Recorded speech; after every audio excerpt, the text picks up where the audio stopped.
Eu gostava tanto dela que ela deixou de ser... Ela deixou de ser ter um sexo pra mim. Eu amaria a Roberta independente do que ela fosse. Porque ela pra mim Cara...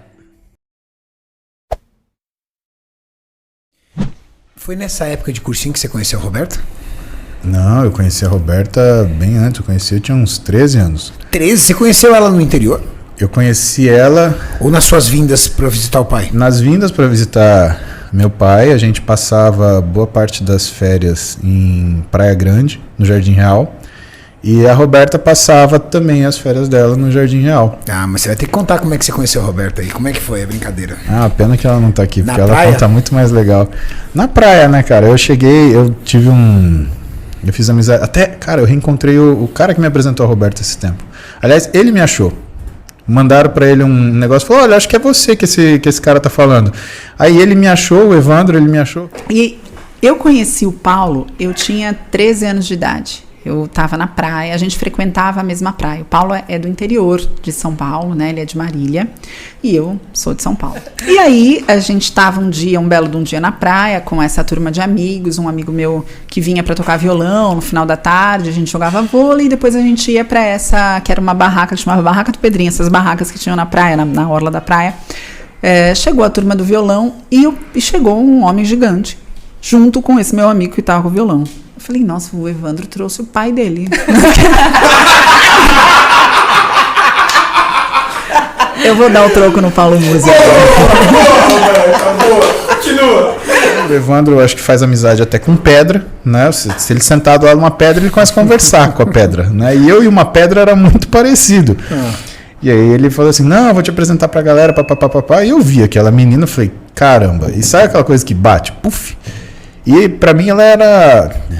Na hora eu fantasiei. E foi um negócio que eu nunca tinha vivido. Falei, caramba, que diabo é isso que eu tô sentindo, né? Pele morena, biquíni branquinho, toda esguia, toda... Cara, ela era um misto de delicado com elegante, com sensual. E, cara, eu fiquei bobo de ver ela, né? E aí ela conta essa história, né? Porque eu travei, ela chegou, oi, tudo bem? Eu peguei na mão dela, satisfação. Foi a única coisa que eu consegui falar. Ela riu, eu falei, fudeu, né? Eu pensei, cara, já era, virei amigo pra sempre. Eu cheguei perto dele pra cumprimentar, porque abracei meus amigos, fui cumprimentá-lo, ele ficou da cor do seu batom, da cor dessa latinha aqui. Ficou vermelho, do vermelho foi pro roxo, a hora que eu me aproximei, eu fui dar beijo, ele estendeu a mão, já até contei uma vez isso num podcast, e ele fez satisfação. Isso aí que você disse é tudo burrice. Falei, é uma pegadinha, o Evandro contratou esse rapaz para vir aqui hoje. E aí a gente se conheceu naquele dia. Ele muito não à vontade, né? Não falava com ninguém, e eu sem graça de ver ele sem graça. Sabe quando você começa a ficar sem graça pela pessoa, porque ele não conseguia interagir? Aí eu sentei perto dele e fiquei dando mais atenção para ele do que para os meus amigos, para tentar inseri-lo na turma. Sim. Aí um belo dia eu desci na casa dela, né, no prédio dela, e pedi para chamar ela. Só que ela tinha um amigo que chamava Paulinho também, que estudava com ela. E quando o porteiro chamou na casa dela, né, e falou, olha, o Paulinho quer falar com a Roberta, a minha então futura sogra, que era uma mulher maravilhosa, 36 anos de idade, na flor da idade, belíssima. E aí o porteiro ligou, né? Olha, dona Ministra, tem um Paulinho que fala com a Roberta. Aí ela desceu toda feliz, porque ela conhecia o Paulinho comia na casa dela, né? A Roberta ensinava ele as matérias que ele ia tomar pau na escola, enfim. Desceu pulando. Quando ela me viu, eu falei assim, não é o Paulinho. Olhou, voltou pra trás. Aí chegou pra Roberta, e a Roberta conta essa história, disse que a mãe dela virou pra ela e tinha uma galera. Tava todo mundo no salão de jogos. O salão de jogos ficava no primeiro ou no segundo andar do prédio. E ela falou assim, Roberta, tem um paulaço te esperando lá. Porque você já era mais forte. Aí a galera tudo... E aí eu olhei pra cima, eu vi que tinha, parecendo uma Sapucaí, olhando pra baixo, achando que tinha um desfile de samba lá embaixo. Ah, mas eu queria me enfiar na terra que nem um tatu bolinha. Mas não deu. A Roberta chegou antes. Ele veio de bicicleta, tocou no meu apartamento, não sei como ele soube qual era o meu apartamento, me chamou, eu desci e a gente foi caminhar na praia. Eu falei, você quer subir, você quer entrar? Ele não queria nada, ele estava roxo igual. Eu falei, quer andar na praia? Ele falou, vamos. Só nós dois? Falei, vamos. Fomos andar na praia. Eu, naquela época, era a boca de sacola aberta. Era eu que falava a vida inteira em 2 minutos. E eu contei a minha vida toda pra ele no caminho. Falando. Como ele não falava, eu falei, bom, para não ficar um silêncio, aquela coisa horrorosa que fica 2 pessoas olhando pra frente e chutando areia. Eu falei, eu vou falar. Contei tudo. Perguntava as coisas pra ele, ele respondia muito monossilábico. Mas ele ficou ali ouvindo toda a minha história. Chegamos quase na outra cidade. Falei, agora acho que tá na hora da gente voltar. Ele pegou uma insolação, o Paulo... Nossa. O Paulo, ele é... Exatamente. Eu tava morena de praia já, o Paulo pegou uma insolação. No dia seguinte, ele voltou na praia e a gente começou a ficar muito amigo. Então, a gente se via todos os dias na praia. Todas as noites ele voltava com a turma pra gente fazer a roda de violão. E a gente convivia ali 45, 50 dias, às vezes 2 meses, dependendo do quanto o pai dele ficava na praia com ele, com a Elô, que é a madrasta dele, e com o irmão. E quando a gente voltava para São Paulo, eu voltava para São Paulo e ele para Marília, a gente lembra que a interurbana era muito caro. Então a gente tinha um combinado. Uma semana eu ligava, na outra ele ligava e a gente se escrevia. Então a gente tem mais de 119 cartas por ano. Ai, que lindo. Ele escreve até hoje, né? Mas a gente se falava por carta. Mas era amizade mesmo. Pelo menos da minha parte, era amizade. E da parte dele também, porque por ele ser muito tímido, só que ele se tornou meu melhor amigo. Demorou muito tempo para ele ter coragem de falar para mim, né? Que ele não teve coragem de falar para mim, na verdade, escreveu uma carta. Ele teve várias oportunidades de falar para mim. Agora ele fala o tempo todo, né? Eu acho que é isso, coitado. Ele segurou por tanto tempo, agora ele falou, agora eu vou falar. Todo dia eu vou falar. Quanto tempo eu segurei isso aqui? Tá certo, pode continuar falando, amor. Isso. Ele tá assistindo, viu? Ele tá aqui assistindo. Pode continuar falando que eu amo que você fale. Mas ele demorou, ele sofreu acho que muito, né, guardando isso pra ele. E obviamente, o Paulo era um menino lindo, um menino encantador, educado, incrível, citava Sócrates. Mas eu queria saber quem era ela, porque, sabe, quando eu vi aquela menina linda, né, o que eu fiquei com medo? Falei, cara, será que ela é tão assim quanto ela é bonita? Quando ela abriu a boca, Renato, aí fudeu. Aí você gamou. Aí, cara, eu falei, caralho, A gente tá falando em quantos anos aí? Estamos falando com 13 anos de idade. Caramba, velho. E eu, cara, apaixonei nela perdidamente, tanto que assim, não namorei ninguém até namorar com ela com 18.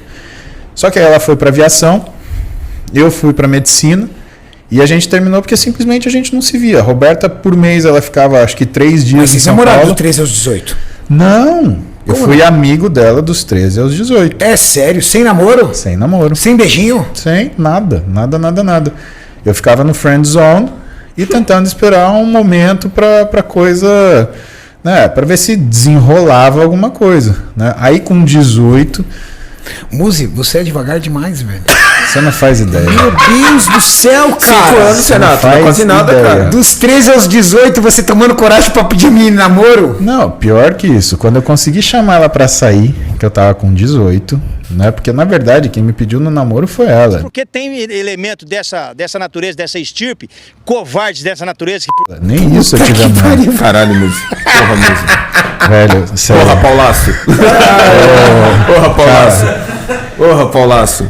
É foda. E aí, quando você teve coragem, você olhou pro espelho e falou assim: chega, fazem 5 anos que eu tô tomando coragem, hoje eu vou pedir a Roberta em namoro. Não, Fiz cara. 18 anos. Pior que isso, eu fui assistir o Titanic 3 vezes pra ter certeza que todo mundo que assistia chorava, né?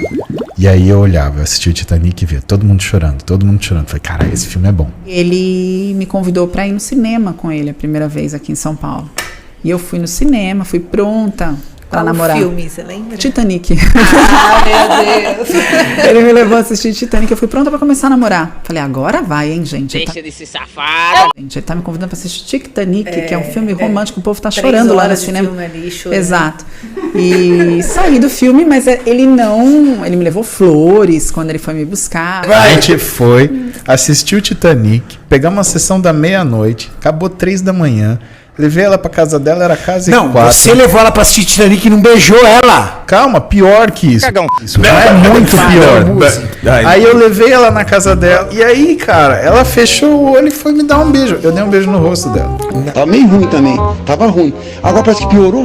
Beijo no rosto dela.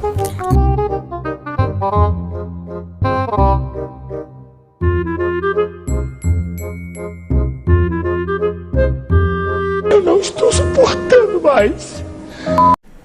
E ali eu falei, bom, se ele teve toda essa chance de falar, me trouxe flores, eu tava super disposta a ouvir, e ele não falou, eu tô enganada. Ele é esse menino, né? Ele cita Platão, gente. Ele fala satisfação. Pra ele deve ser normal buscar uma menina pra assistir um filme, respeitá-la o filme inteiro, entregar flores e continuar amigo. Deve ser isso. Sim. Então, eu falei, cheguei em casa, minha mãe, e aí? Minha mãe já na torcida, minha mãe... A sua mãe é super engraçada. Minha mãe, né? minha mãe... Me fala, como foi com o pai do Evandro? Me fala. A minha mãe, imagina, e assim, o Paulinho vivia na minha casa, na praia, né? Ele ficava no meu apartamento, quando ia me ver e tal. Minha mãe, minha família inteira amava o Paulinho. E foi daí que veio o Paulinho, né? Era uma criança, ele tinha 14 anos. E eu falei, mãe, nada. Ela não é possível, são flores vermelhas.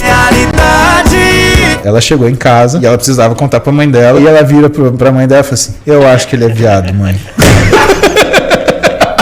Eu não queria falar isso na hora, mas eu achei também que seria a percepção dela. Que isso, mas aí eu te conto, qual que é o meu cagaço? Meu cagaço era o seguinte, falei, cara, quanta gente faz isso com essa menina? Porra, né? Um monte de gente deve tentar. Ele pensa muito à frente, velho. Eu vou ser mais um? Não vou. Não vou mesmo. Lançou um difícil. Vou dar um beijo no rosto dela, igual satisfação, e fui pra casa e, cara, fiquei me remoendo. Mas assim, o que eu queria, o que era o objetivo da entender? O dar a entender foi aquilo que eu escrevi para ela depois, porque aí eu peguei, né? Eu já estava melhor de redação, e eu expliquei para ela, falei, olha, deixa eu te explicar uma coisa, se eu te desse um beijo naquele momento, eu ia ser um beijo, e eu quero ser muito mais para você. Caracas. Porque eu tô esperando para te conhecer há muitos anos. Eu amo você.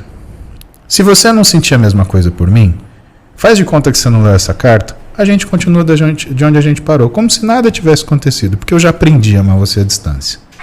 Ele é tão romântico. Caramba. E mandei essa carta. Era só voltar no outro dia, pegar e levar pro motel, que tava fácil. Do beijo ia pro motel, é muito mais fácil, velho. Uma dessa. Amadores. Você ia no beijo, eu vou te mostrar como é que você faz. 5 anos conquistando. Ela foi lá dar um selinho nele, ele Não, meteu uma carta dessa, louco, Renato. já foi pro guia de motéis do outro dia. Falou assim, agora tá fácil. Mas você sabe que tudo é tempo. Por quê? Porque a gente foi no domingo e eu mandei essa carta segunda, contando que essa carta chegasse na terça. Por O quê? zap maravilhoso. Porque que não existia. terça-feira, à noite, eu ia voltar para Marília.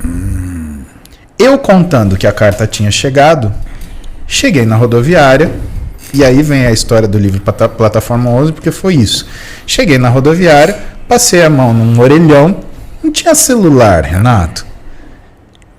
E mandei, ela tinha um pager, e mandei para ela: ônibus para Marília às 23h30.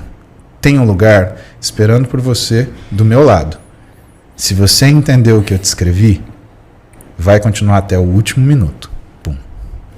E recebi no bip uma mensagem dele dizendo que ele tinha comprado uma passagem para Marília, porque ele tinha que voltar para Marília, que ele morava com a mãe em Marília, e que ele tinha 2 passagens e tinha um banco vazio do lado dele.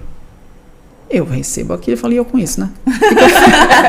Primeiro, não sei aonde está. Nada, né? Não sei que horário é essa passagem, não sei onde ele está, não sei, porque não vinha horário, né? Era um bip bem antigo, aqueles bips mesmo que a gente tinha. Não é isso aqui, né? Que chega na hora, você sabe se quem visualizou. Não tem essa. Falei, eu não entendi, né? O que ele espera que eu faça? Que eu ligue para um orelhão e ache onde ele está, ou que eu pegue com 17 anos um ônibus e vá encontrar ele na rodoviária? E eu acho que ele escreveu essa mensagem depois dele ter escrito a carta, achando que eu tinha recebido essa carta. E eu não tinha recebido essa carta. A carta dele, como ele estava em São Paulo, ele achou que estava comigo, né? Antes de eu receber essa mensagem. Só que eu recebi essa carta 2 dias depois. Ele já estava em Marília. E nessa carta ele se declarava para mim. Nessa carta ele falava que me amava desde o dia que a gente se conheceu. Romântico do jeito que ele sabe ser. E quando você leu a carta? Não, quando eu li a carta eu falei, é o seguinte, eu Pai estou comprando... E aí, o que aconteceu? Eu cheguei em Marília, quarta-feira de manhã, cara, passei um dia horrível, porque passei a noite na estrada, né? E à noite, assim, tava péssimo, eu tava com aquela ressaca moral. Putz, você é um imbecil, olha o que você foi fazer. Você tirou a cara da menina, aí depois você mandou uma carta que nem um besta, você é um idiota. Toca o telefone. Era a Roberta. Aí ela falou assim, escuta, minha mãe precisa falar com a sua mãe porque eu tô pegando um ônibus aí pra falar com você. Eu falei, como assim? O que eu preciso falar com você, eu preciso fazer pessoalmente. Vixe. Aí, velho, trancou. Rapaz, Aí, eu tô nervoso, Renato. Quero saber o que vai acontecer, cara. Aí eu falei, caralho, velho. Na minha cabeça foi, não tem mais como deixar ele decidir isso aqui. Deixa que senão vai demorar mais 5 anos pra gente resolver essa carta.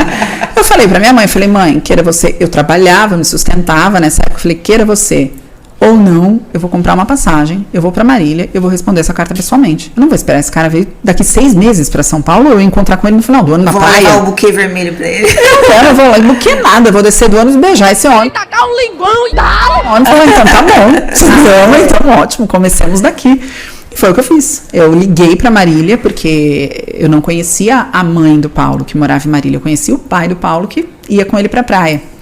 E aí eu, daquele jeito, né, falei, pô, eu não sei o que fazer. Ela desceu o ônibus, ela olhou pra minha cara, eu fui abrir a boca, ela falou, e me deu um beijo na boca. Aí, cara, acabou. Não tinha o que falar. Tudo que tinha que ser dito foi dito, tudo que tinha que ser escrito foi escrito. O que era? Era consumar o fato. Coloquei ela no meu ninho, mili, né, azulzinho, calcinha. Da hora, velho. E aí, ela virou pra mim e falou assim, você entendeu? Não tem mais o que falar. Caraca, que fera, cara. Puta e a gente merda, ficou cara. junto, cara, foram os 3 melhores dias da minha vida até hoje. Não tiveram dias mais felizes do Foi que mágico, hoje. né, velho? Foi, né? Porque a gente não aconteceu nada de Não, a coisa, companhia, né? Exato. O esperado há 5 anos, cara. A gente não transou, né? Tá. Mas a gente ficou junto, a gente dividiu coisas muito íntimas, né? Então a gente viveu coisas engraçadas, a coisa mais sensual da minha vida eu vivi ali com ela, né? Uma madrugada a gente acordou para tomar água e ela tava sem a parte de cima do pijama, só tava com a parte de baixo. E, cara, tava um calor tenebroso em Marília. E eu abri a porta e tava chovendo. E eu não sei que cargas d'água, né? Quem falou para quem, e a gente foi tomar chuva junto. E eu dividi uma chuva na madrugada com aquilo que seria a mulher da minha vida. Cara, com 18 anos de idade. Pô, Renato, aí fudeu. Depois que você vive isso com uma pessoa com essa idade, que assim, é o teu sonho de adolescente, sabe? E assim a gente começou a namorar. Que lindo. E a gente namorou até o momento em que eu fui ser comissária de voo. E ele quase surtou por conta disso. Porque eu dormia 6 dias em São Paulo. E o restante do tempo fora. 6 dias no mês, né? 6 dias no mês eu dormia em casa. E o restante do tempo fora. Mas foi uma decisão que eu precisei tomar na época, depois de passar na faculdade. E não poder cursar a faculdade, porque eu não poderia parar de trabalhar. Na época ainda houve o fato da minha mãe se separar do meu padrasto. E eu precisar, de certa forma, dar conta da casa, da minha mãe. Meu irmão era pequeno. Então não era uma escolha minha, né? Era uma necessidade minha, o trabalho. Tanto que a gente se separou, né? Ela seguiu com a vida dela, eu segui com a minha vida. Mas logo depois, Muzi, quanto tempo esse relacionamento? Foi questão de meses. Foi porque meses. aí eu passei na medicina, ela passou na aviação. Na aviação. Ela foi trabalhar de comissária. De comissária. E aí ela ficava 3, 4 dias por mês em São Paulo. Né? Não tinha condição. E ele, com todo o amor que ele tinha, ele imaginava que tinha uma solução muito mais simples. Era só eu pegar todas as minhas malas e morar na casa da mãe dele em Marília, que inclusive era separada do pai, não trabalhava. Então o pai dele, meu sogro, que eu amo, seria responsável por todos nós. Entendeu? Até ele terminar 10 anos de medicina. Isso jamais daria certo. Fora que eu não deixaria minha mãe e meu irmão em nenhuma situação, né? De forma nenhuma. Por mais que dentro do meu coração eu sentisse todo o amor do mundo, pela minha mãe eu tinha certeza absoluta que esse amor era incondicional e para sempre. E eu já vi ele falando, ele se apaixonou por você por isso. Por tudo isso que você tá falando. Você nunca deixaria. Nunca deixaria. A família nunca deixaria. Então, e ele sabe disso. Só que na época, com 18 anos, ele só queria que eu pegasse o ônibus e fosse embora para Marília. Olha como se construía um relacionamento antigamente, né? Hoje, por qualquer coisa, as pessoas brigam, separam, né? Olha que incrível. Vocês se reencontraram com quantos anos? Com 28, 26. Mais ou menos isso. Né? Ou seja, 8 anos separados. Como é que foi esse reencontro, moço? Foram quase 10 anos separados, na verdade, né? Foi dos 18 aos 28, praticamente. Quase 10 anos. Como é que foi esse reencontro, cara? Cara, se eu te falar... Porque o mundão é tão grande, vocês foram fazer coisas tão separadas. Nós estamos falando de São Paulo, a terra que você pode nunca ver a pessoa na vida, de tão grande. E aí que vem o meu lado fantasioso, né? Toda vez que eu saía da minha casa pra trabalhar, eu ficava fantasiando de encontrar ela. Não, tá de num lugar desse. Pô, então você pode dizer que durante esses 10 anos você nunca a esqueceu? Não, nem por um segundo. Meus namoros acabavam por quê? Porque toda a documentação que eu tinha do tempo que a gente ficou junto, as cartas, as fotos, as promessas, as lembranças, né? Eu guardava numa pasta no meu armário. Eu começava um relacionamento, estava indo tudo bem. Eu não conseguia aprofundar, mas assim, eu conseguia administrar para ficar uma coisa saudável, para ambos ficarem bem. Com quantos anos você reencontrou ela? 28. Então, tinha mais ou menos... Como é que foi esse reencontro? Eu tava no... Aí que tá, eu te falei, né? Eu tinha sempre essa fantasia, que é o meu lado fantasioso, de que um dia eu ia reencontrar. Mas eu achava que isso ia acontecer mais pra frente, em outra situação. Pois bem, um dia eu tô no Vila, trabalhando, e aí me aparece... Tinha as fichinhas amarelas, né? A clínica tinha avaliado uma paciente, achava que era trauma, né? Por causa de um tipo de cefaleia, né? E eu olhei, Roberta Carbonari. Puta merda. Cara, eu gelei. Nossa, imagina, sabe? cara. Minha pressão caiu, cara. Eu acho que eu devo ter ficado com a boca branca, porque a enfermeira passou, olhou e falou, tudo bem, Paulo? Porque eu fiquei muito... E aí... Ela caiu na tua mão como paciente, Como cara. paciente. Num hospital. Aí eu chamei ela. Aí ela ficou com a boca branca. Meu Deus. Aí foi foda. Aí, aquela coisa Você não de... tinha foto, não tinha rede social na época, não tinha nada. Você só tinha uma lembrança daquela mulher de 10 anos atrás. Você não tinha tido nada atualizado dela? Nada. Meu Deus do céu. E eu ficava buscando por ela, procurando, Orkut, Não achava. etc. Achava, mas achava fragmento de coisa, porque ela é muito reservada. A Roberta, se ela pudesse ter o que ela tem, só que ser desconhecida, ela preferia 10 mil vezes. Né? E aí a gente se encontrou e um dia a gente combinou de almoçar. E a gente foi almoçar, né? Pra me contar da vida dela, como é que tava. Porque a gente se encontrou e ficou olhando de cara, assim, né? Um pro outro. Né?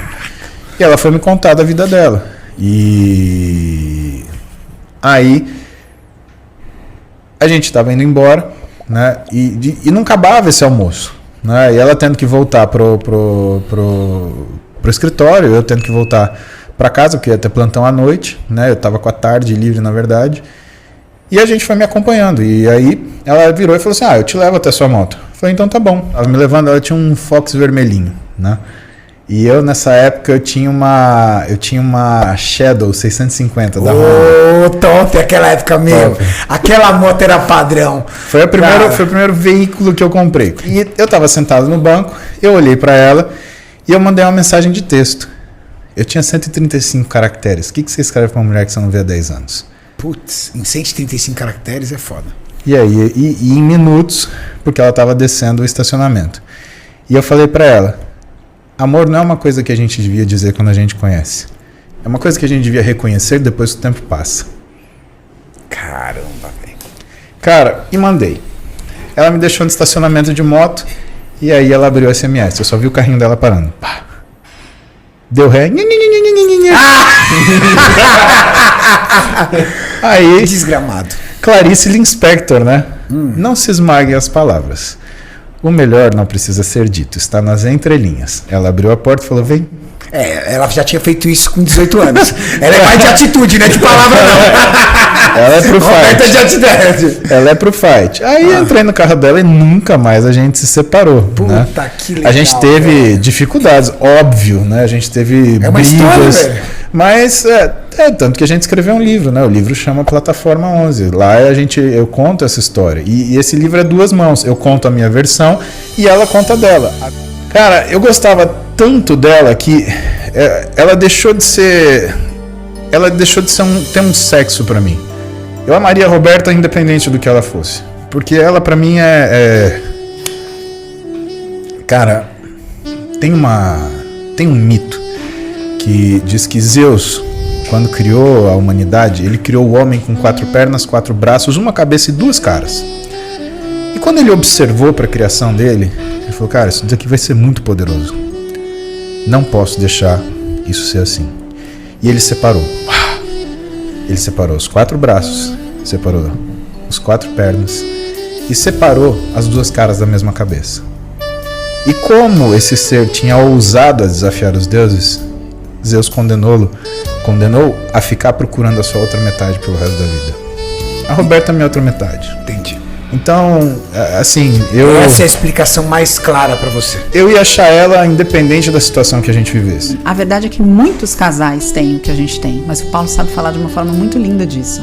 Essa é a verdade. Nós somos um casal como qualquer outro casal, que passou por uma série de dificuldades, que amadureceu junto, que escolheu diariamente estar um com o outro, mas que hoje em dia a gente tem uma certeza muito grande. Eu falo que o amor que eu tenho pelo Paulo é uma coisa muito certa. E ele fala, como você sabe que você me ama? Eu falo, por várias razões. Não vou expor no podcast. Mas por muitas razões. Mas principalmente porque quando eu olho para as minhas filhas, elas não precisam fazer absolutamente nada para eu amá-las. E se elas fizessem tudo errado, eu as amaria igual. Não existe uma condição para eu amar minhas filhas. Não existe uma condição para eu amar o Paulo. O Paulo pode estar completamente errado, como já esteve. Eu amo o Paulo. O Paulo pode fazer o que for. Isso não é condicional para eu amar ou não, para eu querer estar com ele ou não, percebe? Não é. Éramos os melhores amigos um do outro, éramos confidentes um do outro, crescemos e amadurecemos um com o outro. E hoje é muito natural, a gente só é muito grato por ter tido essa segunda chance da vida, né, de se reencontrar 7, 8 anos depois desse momento em que eu estava como comissária e ele estava no cursinho, para que a gente pudesse seguir juntos. A vida nossa é desse jeito e teve esses altos e baixos, mas o que eu faço, a conta que eu faço? Nos nossos momentos mais trágicos, a dor da ausência dela sempre foi maior do que a ofensa que eu tomei pra mim.